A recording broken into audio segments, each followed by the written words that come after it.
Me detengo un momento solo a respirar.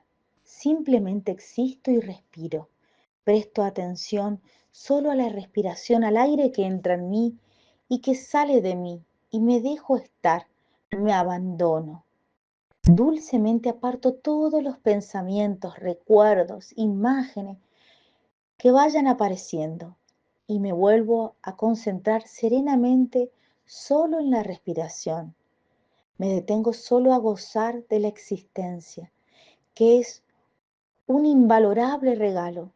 Así abandonarme. Voy dejando nacer un sentimiento positivo de gratitud y de verdadera paz. Al fin de cuentas, más allá de todo, vale la pena existir. Es mejor que no ser. Este presente maravilloso. Gracias, Señor. Dejo que el Espíritu Santo vaya haciendo crecer poco a poco ese sentimiento de dulce gratitud. Séptimo día. La lectura de hoy es de la Imitación de Cristo, libro primero, capítulo 18. En lo de afuera eran necesitados, pero el interior estaba con la gracia y divinas consolaciones recreados. Ajenos eran al mundo, mas muy allegado a Dios, del cual eran familiares y amigos. Teníanse por nada cuanto a sí mismo, y para con el mundo eran despreciados, mas en los ojos de Dios eran muy preciosos y amados. Estaban en verdadera humildad y vivían en sencilla obediencia. Andaban en caridad, paciencia, y por eso cada día crecían en espíritu y alcanzaban mucha gracia delante de Dios. Fueron puestos por dechados a todos los religiosos, y más nos deben mover para aprovechar bien, que no la muchedumbre de los tibios para aflojar y decaer. Oh, cuán grande fue el fervor de todos los religiosos al principio de sus sagrados institutos.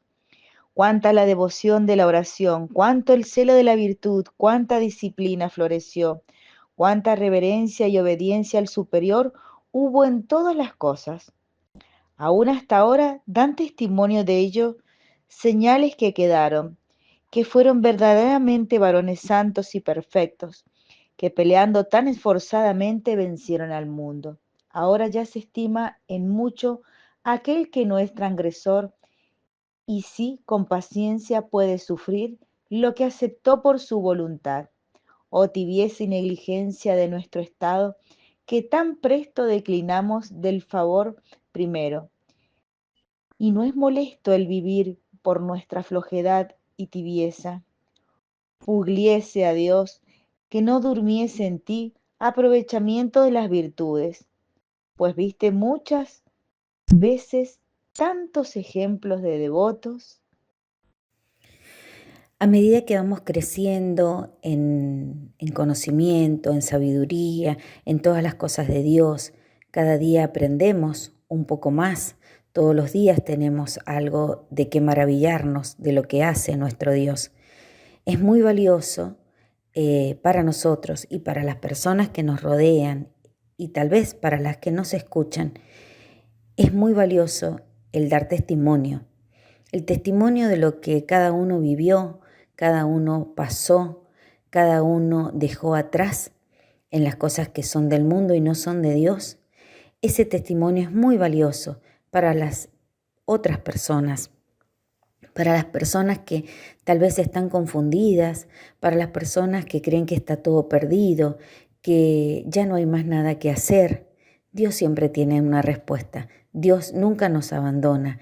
Él nos toma de la mano y nos saca de ese fango, nos saca de ese lodo en donde estábamos rodeados, donde estábamos inmersos, en donde estábamos llenos de pecados y que Él nos deja nuevos, nos deja limpios, nos deja blancos como la nieve, como dice la canción. Entonces, para aquel que empezó a caminar de otra manera en la vida, para aquel que encontró a Dios y recuperó la alegría de vivir, para aquel que ahora puede ser feliz porque tiene a Jesucristo y a su Santísima Madre, den testimonio, testimonio de sus vidas, testimonios de sus experiencias, testimonios de cómo Dios los convirtió, testimonio de que somos hijos de Dios y hacia Él vamos. Que así sea. Oraciones que se rezarán durante los 12 días preliminares. Vení, Creator Spiritus. Ven, Espíritu Creador, visita las mentes de tus siervos, llena de la gracia de lo alto los pechos que tú creaste. Tú, que eres llamado Paráclito, don de Dios Altísimo, fuente, viva, fuego, amor y unción espiritual. Tú, septiforme en el don, dedo de la paterna diestra. Tú, auténtica promesa del Padre, que enriqueces las lenguas con palabras. Enciende lumbre en los sentidos, infunde amor en los corazones, corroborando con vigor constante la fragilidad de nuestro cuerpo. Rechaza más y más lejos al enemigo, concede prontamente la paz, yendo así, tú delante como guía, evitemos todo mal. Haz que por ti conozcamos al Padre y conozcamos también al Hijo, y por ti, Espíritu de entrambos, creamos en todo tiempo.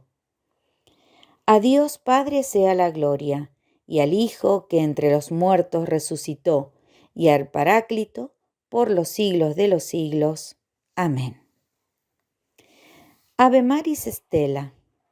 Salve, estrella del mar, Madre, que diste a luz a Dios, quedando perpetuamente virgen, feliz puerta del cielo. Pues recibiste aquel ave de labios de Gabriel, ciméntanos en la paz, trocando el nombre de Eva. Suelta las prisiones a los reos, da alumbre a los ciegos, ahuyenta nuestros males, recábanos todos los bienes. Muestra que eres madre, reciba por tu mediación nuestras plegarias. El que ha nacido por nosotros se dignó ser tuyo. Virgen singular, sobre todos suave, haz que libres de culpas seamos suaves y castos.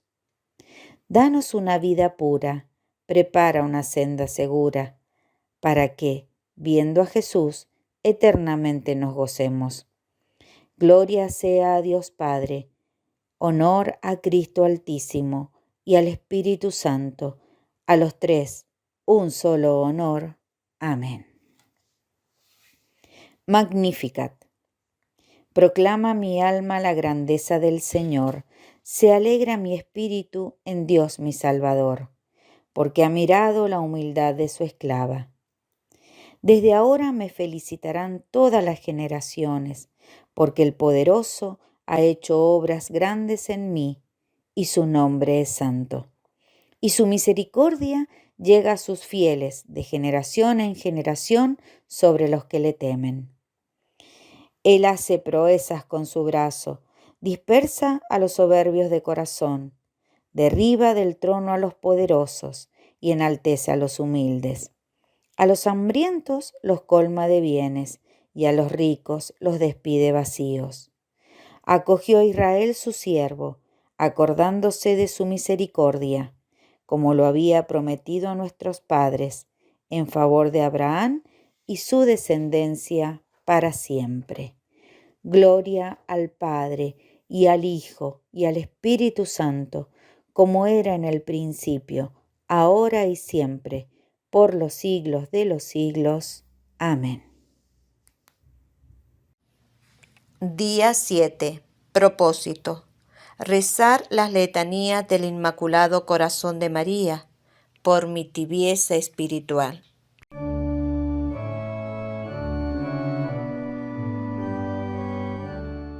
En el nombre del Padre, y del Hijo, y del Espíritu Santo. Amén. Ave María Purísima, sin pecado concebida. Bueno, queridos amigos, en este día que nos toca reflexionar acerca de lo que han leído del tratado o han escuchado del tratado mismo, quería recordar una verdad que puede serles más que útil en todo este camino que están realizando. La verdad que quiero recordar es muy sencilla y la van a comprender muy bien a través de algunos ejemplos. Es esta. Es la fuerza que tiene la intención. Cuando yo pongo una intención en una obra que podría ser una obra indiferente, esa obra, de todas maneras, es elevada por la intención que yo le dé. Vamos a poner un ejemplo respecto a lo malo, ¿sí? La fuerza que tiene la intención también cuando se hace el mal. Por ejemplo, piensen ustedes, cuando una persona tiene una intención malvada de asesinar a otra y pone todos los medios para realizarlo, busca una pistola, espera a la persona, cuando sale le dispara, pero le erra. Esa persona no puede excusarse diciendo, no, yo no me voy a confesar, yo nunca he matado a nadie.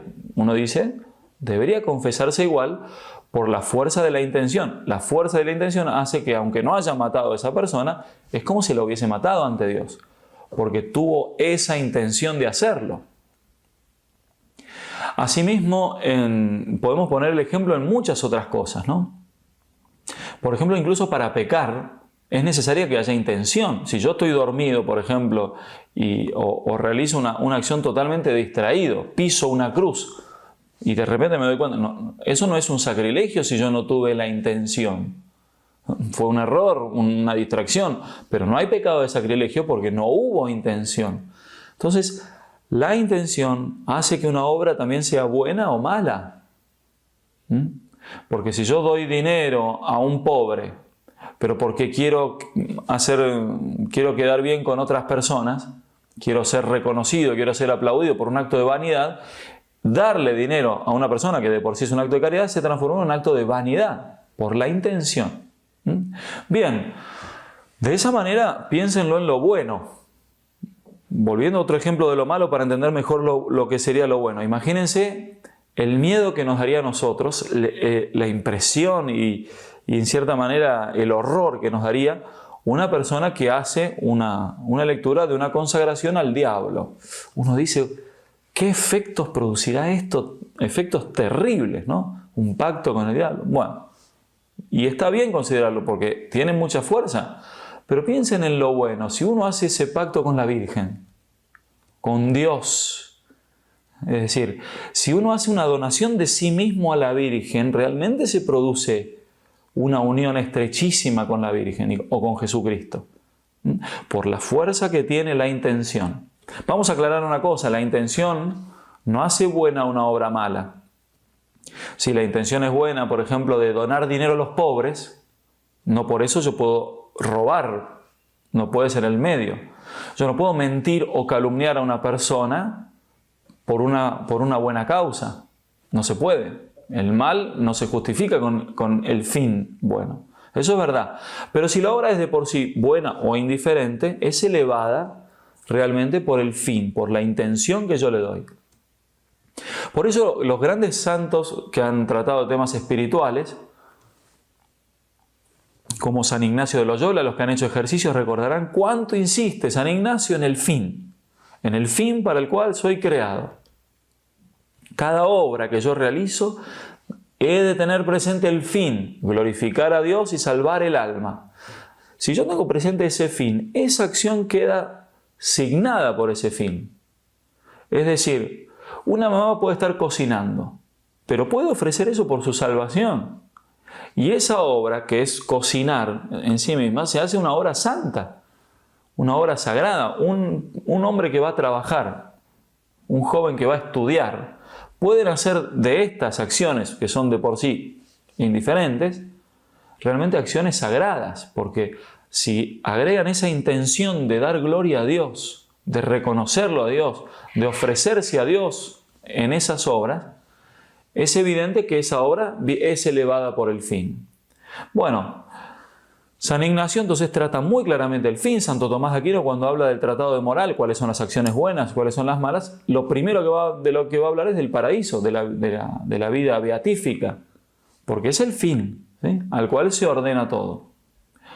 Bueno, uno de esos autores que ha tratado muy bien claramente el fin es San Luis María Griñón de Montfort. Eso lo demuestra el padre Huppertz, sacerdote montfortiano.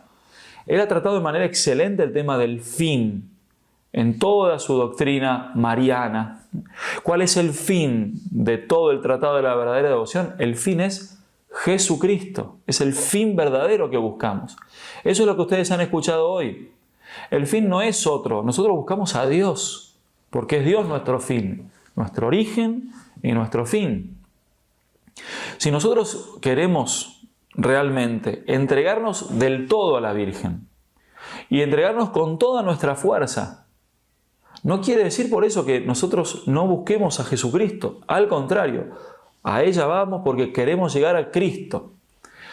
Si ustedes han ya hecho esta consagración, y si no, cuando la hagan lo verán, hemos recitado la fórmula que escribe San Luis María, la escribe no en el Tratado de la Verdadera Devoción, porque probablemente esa parte se ha perdido la última y la primera parte, sino que se toma de otra obra de él, que es el Amor a la Sabiduría Eterna. Esa fórmula que leemos comienza justamente con ese deseo de donarnos a Jesucristo, a la sabiduría encarnada. Pero después, ahí mismo, en la fórmula decimos, San Luis María nos hace decir, que viendo nuestros límites, nuestra incapacidad para todo bien, recurro a la ayuda de mi Santísima Madre. Recurro a esa ayuda que Dios ha querido darme, como a Adán le dio una ayuda semejante en Eva, a Jesucristo le va a dar una ayuda semejante no en la divinidad, pero sí en la comunicación de los bienes de gracia. Entonces, en una santidad realmente superior a cualquier otra santidad que nosotros podamos imaginar, esa ayuda que Jesucristo me va a dar para llegar a Él. Él quiso ser ayudado de esa manera por la Virgen. Hemos hablado de cómo es necesaria la devoción a la Virgen, porque Dios así la quiso. Ahora nos toca ver en qué consiste, pero antes San Luis María quiere que tratemos 5 verdades. La primera es esta que acabamos de decir, que esta devoción tiene por fin llegar a Jesucristo. Así que bueno, sigamos adelante. Recuerden que de esa intención ustedes ya pueden hacer ahora toda una intención general incluso, de que cada segundo, de que cada momento del día sea para la Virgen, ¿sí? Sea para que ella reciba los méritos y ella los presente a Jesucristo y ellos lo distribuyan como quieran. Quienes han hecho la consagración saben bien a qué me refiero. Por eso aprovechemos ahora a ya poner esa intención, porque como se enseña a los laicos, especialmente a los laicos, tienen que ser ellos los que consagran el mundo para Jesucristo. Es decir, hacen sagrado aquellas realidades humanas, las hacen santas para Jesucristo. Por ejemplo, le entregan el trabajo, le entregan la vida familiar, le entregan la cocina, la limpieza de la casa. Todo debe ser consagrado para Jesucristo. Y nosotros en esta consagración queremos eso, consagrar todo a Jesucristo con esa mediación directa, total y necesaria de María Santísima. Un saludo a todos y que sea de muchos frutos este día para cada uno de ustedes. El infierno. Saben ustedes que en la lección pasada empezamos a hablar de las postrimerías del hombre, de las realidades últimas del hombre. Hablamos de la muerte y hablamos del juicio. Hoy vamos a hablar del infierno. Y saben ustedes que el tema del infierno ha pasado de un extremo a otro, ¿no? Durante alguna época, tal vez, en nuestra historia se habló demasiado del infierno y todo era el infierno y si haces esto te condenas y el infierno acá y el infierno allá. Pero hoy hemos pasado prácticamente a la ausencia de la predicación del infierno. Y resulta que la palabra de Dios la debemos creer completa, no quitando aquello que a mí no me gusta o quitando aquello que yo creería que no debería estar, sino que con humildad debemos recibir la palabra de Dios entera, completa, la doctrina que se nos ha transmitido, aquello de lo que habló el Señor, debemos creerlo completo, en plenitud, no mutilando, no amputando algunos pedazos, sino completa, tal como es. Y dentro de esto, de la predicación del Señor, de la doctrina de la Iglesia, cabe la predicación del infierno. Ahora, cabe como un fracaso en algunas personas al proyecto de Dios. Y esto es importante, porque 1 Timoteo 2, del 3 al 4, dice: esto es bueno y agradable a Dios, nuestro Salvador, que quiere que todos los hombres se salven y lleguen al conocimiento de la verdad. Escúchame, el plan de Dios es que todos los hombres se salven y lleguen al conocimiento de la verdad. Esto significa que Dios no creó a unos hombres para la salvación y a otros hombres para la condenación. No existen dos destinos en la mente de Dios para las personas. Existe uno solo, que todo el mundo se salve y llegue al conocimiento de la verdad, al conocimiento de Cristo, que es camino, verdad y vida. Entonces, el mensaje del Evangelio es anunciar la salvación a todo el mundo. El mensaje y el destino de los hombres es salvación y redención. Sin embargo, hay que decir que cabe la terrible posibilidad de rechazar esa salvación. Cuando se habla entonces de libertad humana, se tiene que hablar de posibilidad de rechazar la salvación. Si hablamos de libertad, hablamos de la posibilidad de rechazar aquello que Dios nos quiere dar. Entonces, aquí estamos hablando de algo que tiene que ver no con la misericordia de Dios, sino con la libertad humana, porque en ocasiones se ha querido oponer la existencia del infierno a la misericordia de Dios. La misericordia de Dios es que todos los hombres se salven y lleguen al conocimiento de la verdad. Nos va a proporcionar todos los medios para que nos salvemos, pero en esa infinita misericordia nos hizo libres, y en ese uso de la libertad, nosotros, abusando precisamente de esa libertad que Dios nos dio, podríamos decir: no me interesa, no quiero ir contigo. Y un amor nunca se fuerza. Escúchame bien, un amor nunca se fuerza. Es imposible un amor obligado. Un amor sin libertad no es un amor verdadero. Dios no puede obligar a alguien a estar con Él eternamente. Aunque Él quisiera que toda la humanidad estuviera con Él siempre, Él no puede obligar a las personas a estar con Él. No puede tomar una persona y decirle: te ordeno que te salves, te ordeno que vengas al cielo. El amor propone la salvación, y ya uno en su libertad puede decidir si acepta o si rechaza esa salvación. San Juan Pablo II, en una audiencia que dio el 28 de julio de 1999, acentúa este aspecto de la libertad y de la misericordia. Dice: por eso, la condenación no se ha de atribuir a la iniciativa de Dios. Nadie se condena por iniciativa de Dios. Cuidado, que por ahí hay algunas doctrinas y algunas, teorías que dicen que Dios crea a unos predestinados para la salvación y a otros predestinados para la condenación. Eso no puede ser más contrario a la misericordia de Dios. No se ha de atribuir a la iniciativa de Dios, dado que en su amor misericordioso Él no puede querer sino la salvación de los seres que ha creado. En realidad es la criatura la que se cierra a su amor. La condenación consiste precisamente en que el hombre se aleja definitivamente de Dios por elección libre y confirmada con la muerte, que sella para siempre esa opción. La sentencia de Dios ratifica este estado. Entonces, lo que pasa en el momento del juicio, la sentencia definitiva de Dios lo único que hace es ratificar aquello que en nuestra libertad, en nuestro libre albedrío, nosotros decidimos si nos salvamos o si nos condenamos. Repito, existe condenación porque existe posibilidad de rechazar el amor de Dios. Uno quisiera que no existiera esa posibilidad. Uno quisiera que Dios nos obligara a todos simplemente a amarle. Uno quisiera que Dios nos obligara a todos a estar con Él eternamente. Pero ¿qué tipo de amor es ese que obliga a los demás a amarme? ¿Qué tipo de amor es ese?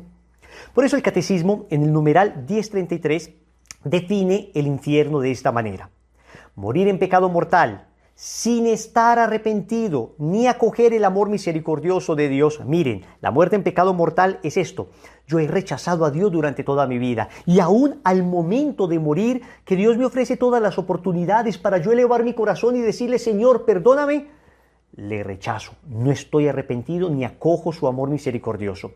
Significa permanecer separado de Él para siempre por nuestra propia y libre elección. Este estado de autoexclusión, apréndete esta palabra. Miren cómo el Catecismo nos habla del infierno. No nos habla de un Dios que nos castiga porque nos odia, sino de un estado de autoexclusión.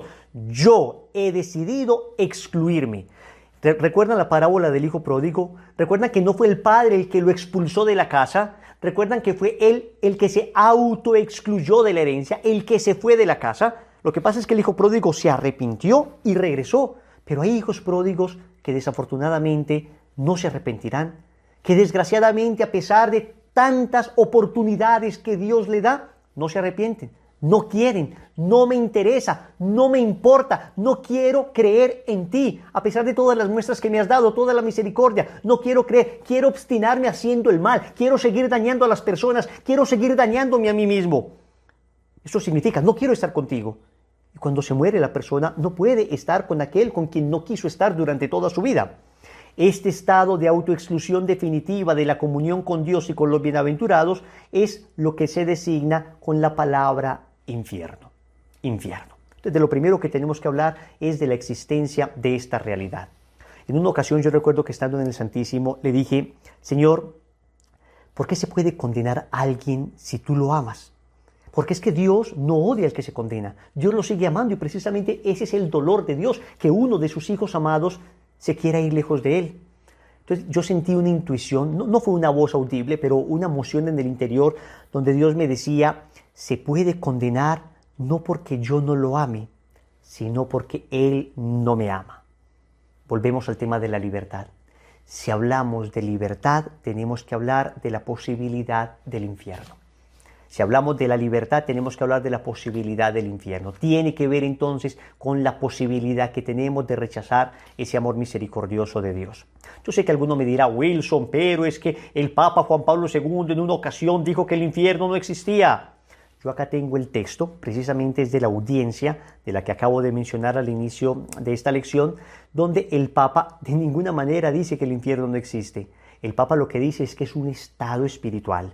Escuchen lo que dice Juan Pablo II. El infierno más que un lugar físico, así como que vas a cavar y en el centro de la tierra vas a encontrar el infierno, indica la situación en que llega a encontrarse quien libre y definitivamente se aleja de Dios, manantial de vida y alegría. Está hablando entonces de una situación espiritual, de un estado del alma. Y esto no es menos grave que un lugar. Esto no es menos grave que un lugar. Alguna persona diría, bueno, si es un estado del alma, si no es en este momento un lugar físico, que luego en la resurrección de la carne, ya al fin del mundo, tendrá que tener algo de físico para contener a las almas que resuciten con su cuerpo y que permanezcan condenadas. Pero en el estado actual es un estado del alma. Y esto quiero que lo entendamos bien. A ver, ¿qué te dolería más o qué me dolería más a mí, a Wilson? ¿Que me quiebren una mano, que me dolería muchísimo, o que me secuestren a un hijo? Yo prefiero que me quiebren la mano, por todo el dolor que esto signifique. No me importa, pero que no se me lleven a mi hijo. Ahora, que me llegaran a quitar a mi hijo no significaría un dolor físico para mí, sino un estado del alma de angustia, un estado del alma de tremendo dolor. Los dolores del alma son más profundos que los dolores del cuerpo. Porque para los dolores del cuerpo, de alguna manera, existe manera de paliar los dolores del cuerpo, ¿no? Existen algunos medicamentos que pueden disminuir la intensidad del dolor, pero en cambio un dolor del alma, ¿cómo se alivia un dolor del alma? O sea, lo que está diciendo el Papa Juan Pablo II en esta audiencia del 28 de julio de 1999 no es simplemente que el infierno es una cosa menos grave de lo que nos imaginamos. No, es un estado del alma donde la persona ha rechazado definitivamente el amor de Dios, el amor de las criaturas, el amor de su prójimo, el amor a sí mismo. Es un estado de odio permanente, es un estado de soledad y odio absoluto. Yo sé que ya estás pensando en que algunos, incluso desde la tierra, pueden estar viviendo este estado. Es cierto, hay personas que desde la tierra empiezan ya a pregustar el infierno, como hay personas que desde la tierra empiezan a pregustar el cielo también. El que se abre al amor empieza a pregustar el cielo, el que se cierra en el odio empieza a pregustar el infierno. Yo a lo largo de estos años he notado que incluso los más incrédulos, los que han negado siempre la posibilidad de la existencia del infierno, y que uno niegue la posibilidad de la existencia del infierno no significa que el infierno deje de existir por eso. Que me diagnostiquen a mí con cáncer y yo diga, yo no creo en el cáncer, pues no significa que el cáncer deje de existir. Las realidades no existen o dejan de existir porque yo diga que existen o dejan de existir. Las realidades son las realidades. Y nuestro Señor nos ha revelado en las Sagradas Escrituras, nos ha mostrado que existe una realidad para aquellos que han negado reiterativa y obstinadamente su amor. Existe una opción en su libertad. Incluso en todas las tradiciones, en todas las culturas, en todas las religiones, siempre ha habido también esa noción del castigo de las personas que no quisieron arrepentirse. Entonces les decía que incluso las personas más obstinadas respecto a este tema del infierno, pensando que definitivamente no debe existir, cuando se llega a algún tipo de pecado que a él o a esa persona sí le parece gravísima, inmediatamente se abren a la posibilidad de un castigo. Entonces, claro, pensemos, por ejemplo, en esas personas depredadores sexuales, violadores en serie, asesinos, sicarios, que hacen tanto daño a la gente. Pensemos en esos terroristas, pensemos en esas personas que se regodean en el dolor de los demás, que se regodean, que se jactan de haber derramado sangre y lo disfrutan, y que nada les vale, nada les vale. No hay sermón que les valga, no hay amor que les sirva. Son personas que han escogido deliberadamente dañar a las demás personas. Yo estoy seguro que si uno de esos que niega el infierno llegara a toparse con una de estas personas monstruosas que existen desafortunadamente, y que esta persona monstruosa le llegara a hacer daño a alguien, a alguno de los suyos, yo estoy seguro que la posibilidad del infierno se le abriría a su razón. Uno diría, no, yo creo en la misericordia, yo también creo en la misericordia y también suplicaría que él se convirtiera. Pero hay una intuición dentro de nosotros que exige justicia para esas personas que han hecho el mal consistentemente y que han disfrutado de ese mal sin pagar consecuencias por aquello que han hecho.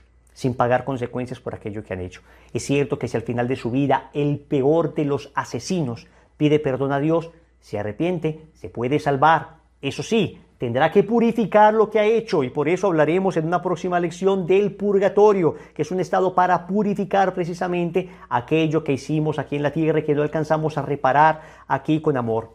Entonces, es cierto que existe esta posibilidad, es cierto que existe esta posibilidad, y que incluso el pensar en esta posibilidad puede disuadir a algunas personas de obrar el mal.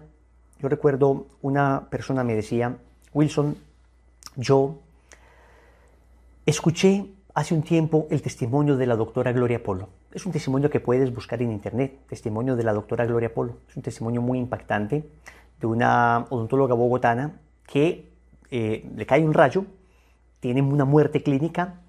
Ella cuenta que en esa muerte clínica ella vivió su juicio particular y estuvo a punto de condenarse. Y ella narra de una manera bastante descriptiva todo esto. Obviamente esto no hace parte, digamos, de la doctrina de la Iglesia, pero lo que ella dice no se opone a lo que dice la doctrina de la Iglesia. Cada cual es libre de creer o no creer, pero es verdaderamente increíble lo que ella narra en este testimonio de la doctora Gloria Polo. Y esta chica me decía, Wilson, hace poco tiempo escuché el testimonio de la doctora Gloria Polo y me impactó mucho. Resulta que en un momento de desespero yo me pensaba suicidar y pensaba matar a mi hijo, llevarme a mi hijo conmigo. Pero recordando el testimonio de la doctora Gloria Polo, recordando la posibilidad de condenarme, entonces mejor no lo hice. Yo le dije, mira, a mí no me importa si fue por miedo a condenarte que no lo hiciste. Lo importante es que no lo hiciste. Y si alguien, por miedo a condenarse, deja de cometer un crimen tan abominable como este, es mejor que lo haga aunque sea por eso. Siempre debemos hacer las cosas por convicción, por amor a Dios. Pero si para evitar el asesinato de un niño, alguien tiene en su corazón el miedo a condenarse y esto le disuade de hacerlo, venga, bienvenido. Porque es que es verdad, corremos la posibilidad con nuestras acciones, con actos atroces, de perdernos eternamente. Y esto no lo digo yo, esto lo dice la palabra de Dios. En la primera carta de Juan, capítulo 3, versículos del 14 al 15, dice San Juan, quien no ama permanece en la muerte. Todo el que aborrece a su hermano es un asesino, y sabéis que ningún asesino tiene vida permanente en él. El odio, pero el asesinato también. Esto no permite la vida en el alma. El mismo Señor en el Evangelio, capítulo 5, versículo 22 del Evangelio de San Mateo, dice, pues yo os digo, Todo aquel que se encolerice contra su hermano será reo ante el tribunal, pero el que llame a su hermano imbécil será reo ante el Sanedril, y el que lo llame renegado será reo de la gehenna de fuego. Miren que hay una relación entre el daño que le hacemos a otras personas, el daño consistente, permanente que le hacemos a otras personas y la posibilidad de condenarnos eternamente. En el mismo Evangelio de San Mateo, capítulo 5, versículo 29, si pues tu ojo derecho te es ocasión de pecado, sácatelo y arrójalo lejos de ti. Más te conviene que se pierda uno de tus miembros, que no todo tu cuerpo sea arrojado a la gehenna. La palabra gehenna es la palabra infierno. La palabra gehenna alude a un lugar cercano a Jerusalén donde se quemaba la basura y donde se sepultaban los muertos. Entonces era signo de ardor, de lo malo, de la muerte, y entonces siempre se utilizaba la gehenna o el valle de Hinnom, se utilizaba como sinónimo del infierno, ¿no? Pero acá está hablando el Señor de una gehenna, de algo que significa muerte, fuego, sufrimiento, basura. Bien, entonces está hablando el Señor, está hablando acá con claridad de la existencia del infierno, y en muchas ocasiones, muchas otras citas bíblicas, habla el Señor de la existencia del infierno. Ahora, el infierno tiene una característica bastante particular, bastante peculiar y bastante fuerte: su eternidad. Dante Alighieri, este famoso escritor del siglo XIII, que escribió una de las cumbres de la literatura universal, la Divina Comedia, él, cuando describe en su Divina Comedia la entrada al infierno, cuando describe la puerta del infierno, claro, esto es literatura, pero es muy sugestivo lo que escribe, dice que él leyó en la puerta del infierno lo siguiente: abandonad toda esperanza, quien aquí entre. ¿Y por qué esta concepción de abandonar toda esperanza quien aquí entre? ¿Por qué esta concepción de eternidad? Porque el mismo Señor nos habla de la eternidad del infierno. Evangelio de San Mateo, capítulo 25, versículo 41. Apartaos de mí, malditos, al fuego eterno, preparado para el diablo y sus ángeles. Miren, acá hay varias cosas interesantes en esta expresión del Señor. En apartaos de mí o alejaos de mí o id lejos de mí, la Iglesia siempre ha entendido, y la tradición y los santos han entendido, una pena que se sufre en el infierno que se llama la pena de daño, que es el alejarse de Dios, el no ver a Dios, el estar definitivamente separado del amor de los amores. Apartados de mí, al fuego eterno. La palabra fuego obviamente hay que entenderla de una manera del todo simbólica, porque el fuego material no puede quemar un alma espiritual.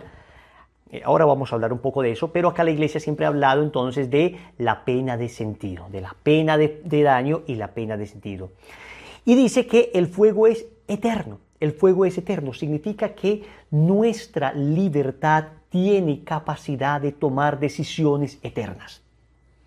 Así como podemos tomar la decisión eterna de salvarnos, y una vez nos salvamos ya nadie se puede condenar después de la salvación. Una vez estemos en el cielo, nadie puede decir: me aburrí del cielo, me quiero condenar, porque fue una decisión de carácter eterno. Asimismo, tenemos la posibilidad de tomar una decisión de carácter eterno y decir: me condeno para siempre y no quiero estar nunca más con Dios y me lleno de odio, y aunque sufra terriblemente, no quiero ver a Dios y no quiero ver a mis seres amados.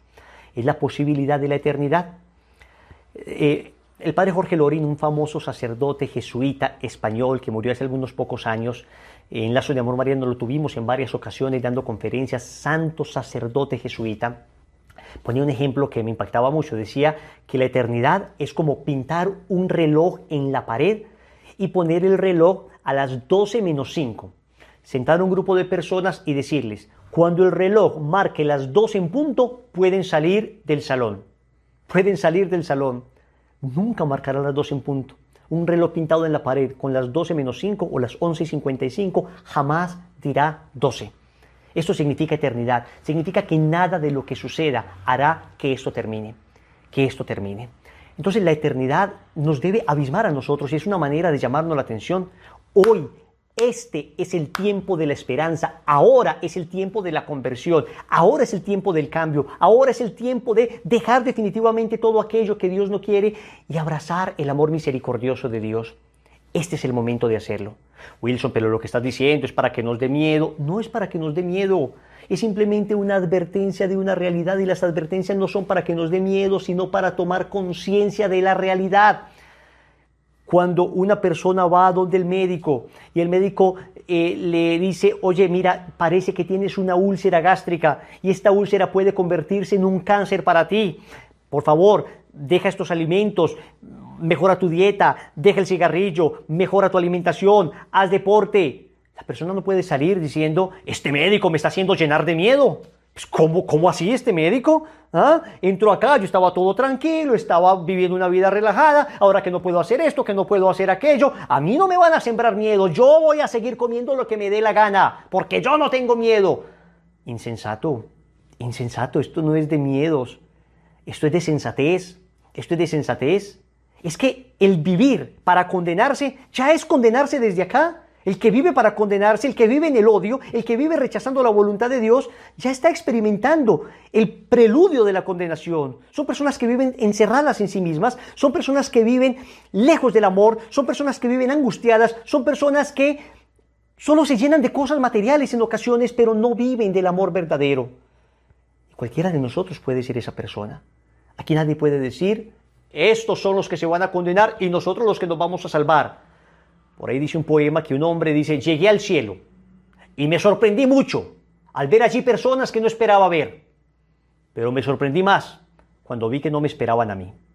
Es un poema, una manera de decir, oiga, acá nadie puede decir, yo me voy a salvar, ellos se van a condenar. Aquí estamos los que nos salvamos, que somos muy juiciositos, muy orantes. Venga, pero espere, la oración se traduce en caridad, tu vida de virtud se traduce en amor. ¿Podemos tener una vida de oración y luego ser tremendamente déspotas y ser un verdadero infierno para otras personas?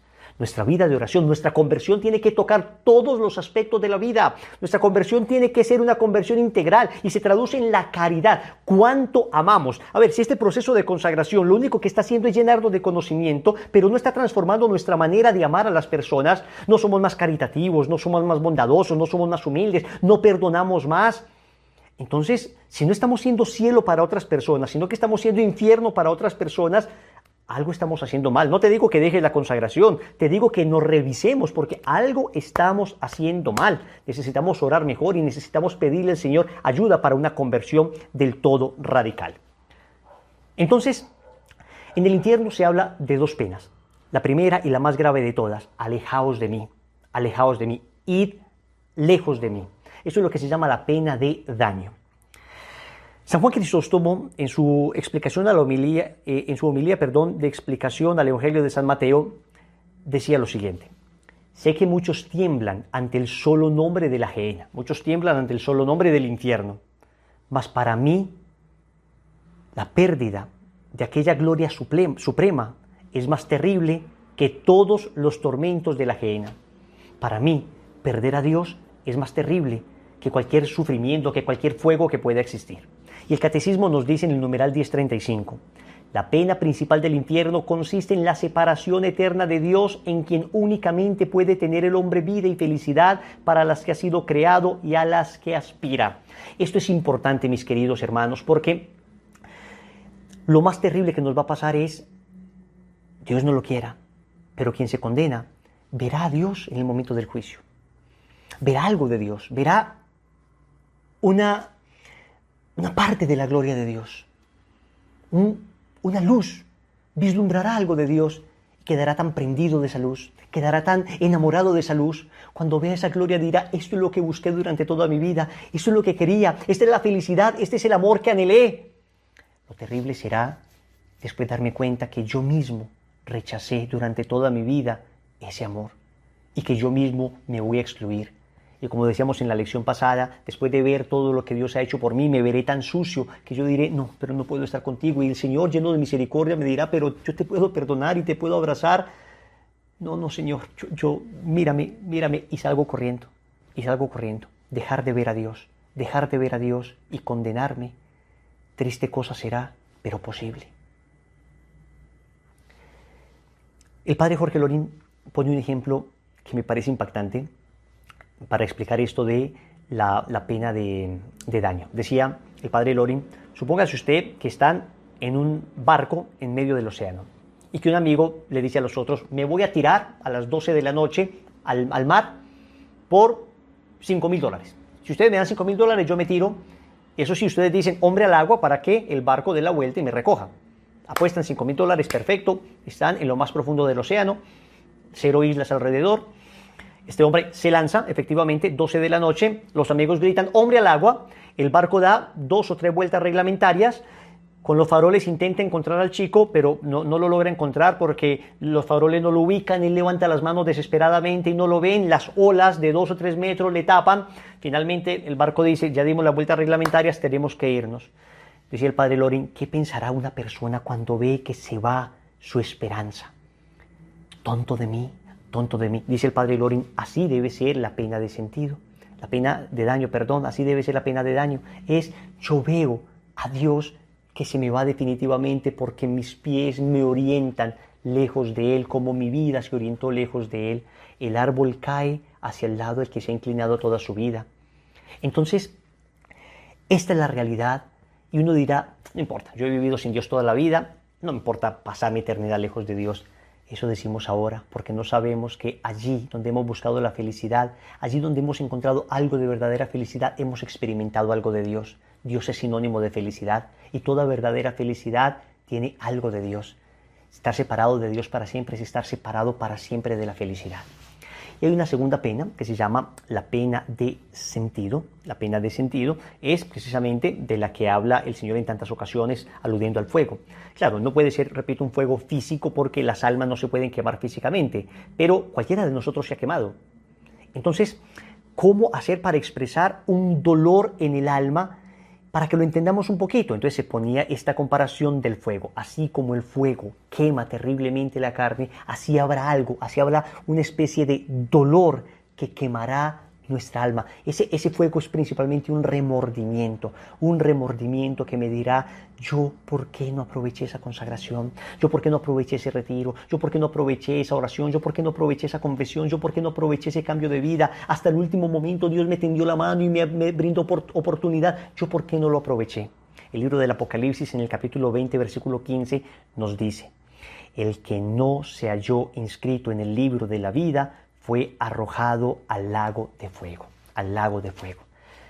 Que seamos inscritos en el libro de la vida, eso depende de nosotros. El Señor ya nos inscribió, mejor dicho, pero tú y yo podemos borrar nuestro nombre. Yo no quiero estar ahí, sáqueme de ahí, sáqueme del libro de la vida. Es posible. Hablamos del infierno no para atemorizar a nadie. Miren lo que dice San Juan Pablo II. El pensamiento del infierno, y mucho menos la utilización impropia de las imágenes bíblicas, no debe crear psicosis o angustias, pero representa una exhortación necesaria y saludable a la libertad, dentro del anuncio de que Jesús resucitado ha vencido a Satanás, dándonos el Espíritu Santo que nos hace invocar Abba, Padre. Queridos hermanos, esto no es para asustar a nadie, pero esto es, escuchen bien lo que dice Juan Pablo II, una exhortación necesaria y saludable a la libertad. Es recordar la responsabilidad de nuestras acciones, es recordar que somos sujetos libres que pueden tomar decisiones eternas. ¿En qué consiste el infierno? Bueno, recordáis que en los puntos anteriores hemos hablado del cielo, del purgatorio y ahora hablamos del infierno. Consiste en la condenación eterna de todos aquellos que mueren por libre elección en pecado mortal. La pena principal del infierno consiste en la separación eterna de Dios, en quien únicamente encuentra el hombre la vida y la felicidad para las que ha sido creado y a las que aspira. Cristo mismo expresa esta realidad en las palabras: «Alejaos de mí, malditos al fuego eterno». Bueno, si os fijáis, la primera frase ya se hace una afirmación que supone una matización de dos aspectos que hay que integrarlos. Dice que el infierno consiste en una condenación eterna por parte de Dios, pero al mismo tiempo una libre elección del hombre que ha muerto en pecado mortal, ¿no? Es decir, es cierto que Dios condena, uno, por ejemplo, le Mateo 25, 41, ¿no? Y allí se dice, alejaos de mí, malditos al fuego eterno, porque tuve hambre y no me disteis de comer, tuve sed y no me disteis de beber. En la Sagrada Escritura nos la tenemos que tomar en serio. Lo que no puede ser es que nosotros pretendamos decir que Jesucristo, que es el revelador del Padre, que está revelando la verdad que el hombre necesita conocer para su salvación, nos esté contando cuentos. No. La Sagrada Escritura, en muchísimos textos, de una y otra manera se habla de la posibilidad dramática de la perdición y de la condenación eterna del hombre. Y por lo tanto, lo que no podemos es no dar plena fe a la revelación de Jesucristo en las Sagradas Escrituras. Somos nosotros los que tenemos que educar nuestros conceptos y nuestras sensibilidades de la revelación, no pretender, más bien, ¿no?, manipular la revelación desde nuestros conceptos o desde nuestras sensibilidades no bien formadas. Por lo tanto, se habla de esa condenación, pero al mismo tiempo se habla de que esa condenación de Dios no es una condenación como a veces, claro, nosotros proyectamos en Dios a veces nuestros esquemas, y como vemos que el juicio de condenación de un juez en esta vida, de un juez terrenal, tiene un margen de arbitrariedad muy grande, y dice uno, bueno, a ver si este juez es misericordioso y da la sentencia absolutoria. Ah, mira, este juez, te ha tocado un juez que es más, digamos, misericordioso, este otro es más estricto. Obviamente, tales conceptos sería ridículo, ¿no?, proyectarlos en Dios, porque Dios es infinitamente justo al tiempo que infinitamente misericordioso, y en Dios ser justo y misericordioso no son dos cosas, es una sola. Luego, no proyectemos esa experiencia que tenemos de que los juicios de los hombres son arbitrarios y dependiendo de cómo es el juez, no lo proyectemos eso en Dios, porque Dios es la justicia y la misericordia infinitas. Por lo tanto, existe esa posibilidad dramática de poder recibir ese juicio de condenación, pero ojo, aquí lo que se dice al mismo tiempo es que se trata de una autoexclusión del hombre. El hombre se autoexcluye. O sea, en el fondo, cuando Dios condena, lo que hace es respetar la libertad del hombre que se ha autoexcluido de la salvación. Voy a leer este texto, dos frases que están tomadas, porque sabéis que este compendio del catecismo es un resumen del catecismo mayor.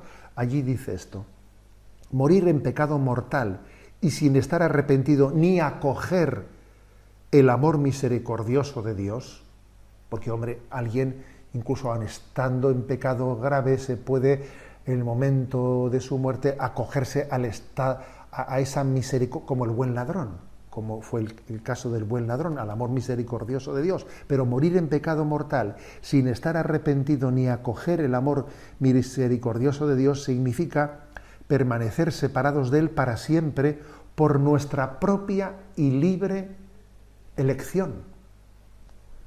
Este estado de autoexclusión definitiva de la comunión con Dios, autoexclusión definitiva de la comunión con Dios, es al que designamos con el nombre de infierno.